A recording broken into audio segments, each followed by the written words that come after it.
So Pinky Swear is about, Lexi McNeil, and she's in her late 30s, and she married an older man and helped raise his kids, and thought she'd be happy to have those children and not to have a biological child.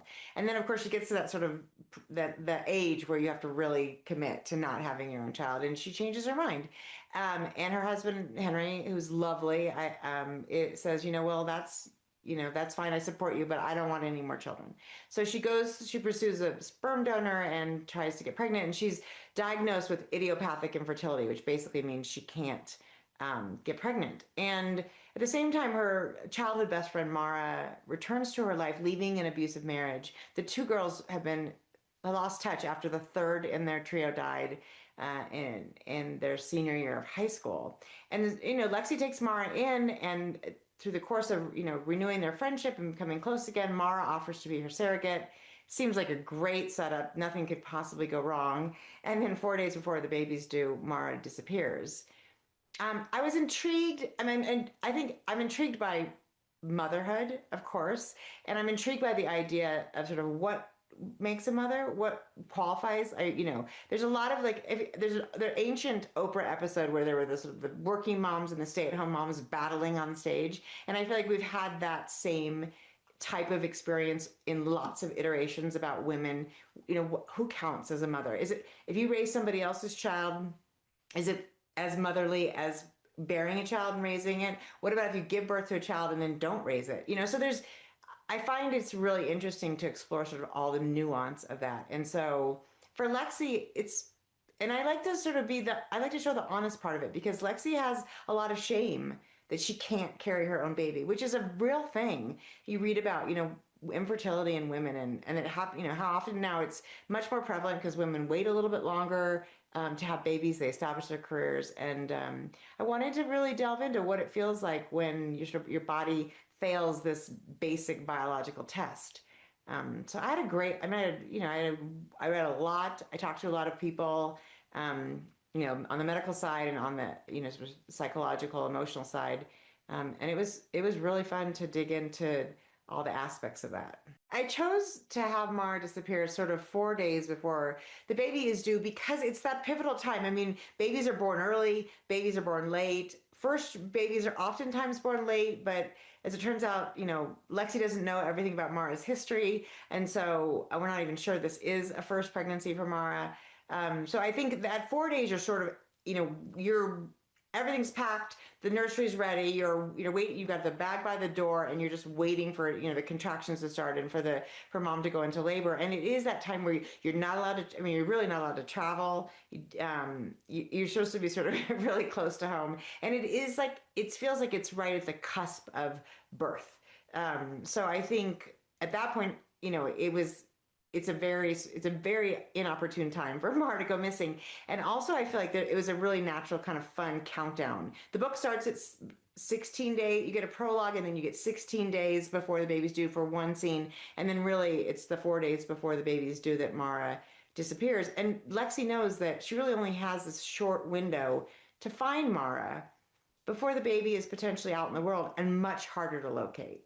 The reason that Lexi is not a professional in law enforcement is because this needed to really bring her to her knees. She needs to have zero preparation or skills really to track Mara down. And I think that raises the stakes of it. Plus it's, if it was law enforcement, less likely to be her baby. And of course that also, being the mother, raises the stakes, enormously.